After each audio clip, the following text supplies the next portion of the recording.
Hello, Susie here. I'm sharing with you my new lawn. This is the back lawn of my house, my new house, and let me show you what it looks like. We are facing east. This fence is along the south side of the property. I come down 4 or 5 steps. The grade slopes gently away from the house. So the back fence, the east side of the property, is the lowest point. We have a very big challenge in that we have a very active sump pump with a lot of water coming out all day, every day. You can hear water coming out of this pipe constantly.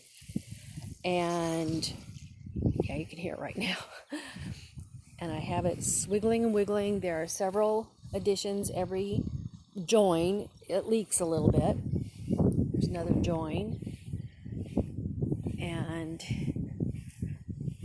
I move it all around the lawn. And there is a lot of water that comes out all the time. Now I'll hold this just for a few minutes and it will start to gush out again. Down here, there's a weeping willow tree. And I now understand why they have that, because you can see the glistening water in the ground right over there. And if we go out here under the tree, it's a swamp. Can you see all that standing water? That is standing water. Get out of there. Get.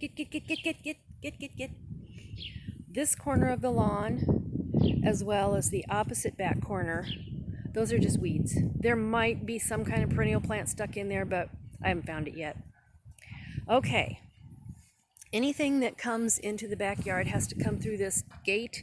It's less than 4 feet wide. Okay, here goes the sump again. Look at this. It runs like this all the time. Every 30 seconds or more, and it runs for 20 to 25 seconds.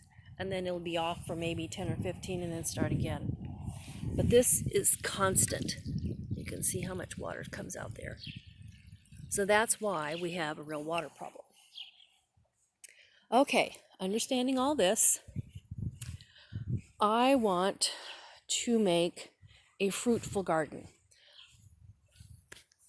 I would like to have a vegetable garden big enough to supply most of our needs for the year, not just for the summer months.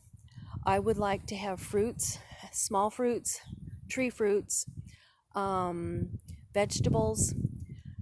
And so I have an idea, but I'm not sure how it's going to come to pass. We have to resolve this water issue first. And one of my thoughts is to create a diverter so that from time to time we can switch the flow from the backyard to the front yard and out into the curb. Not all the time, but some of the time. So here's my idea. I would like to have fruit trees down this north side of the yard. And I think I could probably fit 2 apple trees and a cherry tree at least. I have 2 hazelnut trees, and I'm not quite sure where I'm going to put them, but we'll find a place for them. I would like a shed in the middle of the backyard, possibly a pond in the middle here to help manage this water, lawn up close to the house here. We do have 2 dogs. You can see them out there. They need a place to play. And I have mixed feelings about having run access for them on the perimeter because we have neighboring dogs on both sides that they want to fence fight with, so we need to resolve that. Okay, here's my first idea for vegetable raised beds. I laid out 3. I like the size 3 by 8 feet. I think instead of having them going this axis, which is what I've lined out, you can maybe see the string there. I want to make them on this axis, and I want at least 4 to start with. 1, 2, 3, 4.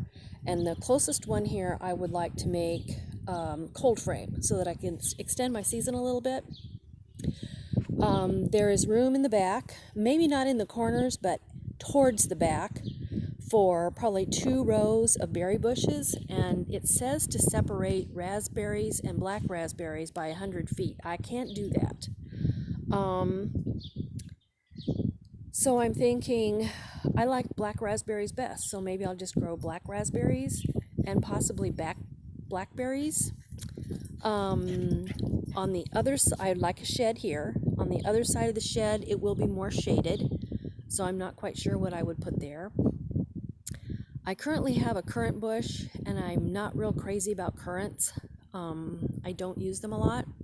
So, fruit trees, vegetable garden, soft fruits in the back. Maybe my strawberries could go back there. They would be in a raised bed as well, just to help manage the water issue. And as long as they're on the south side of that weeping willow, I think they would be okay as long as they were in a raised bed. So those are my ideas. I would appreciate any advice or input. Just put it below, and I'd like to hear from you. Thanks. Bye-bye.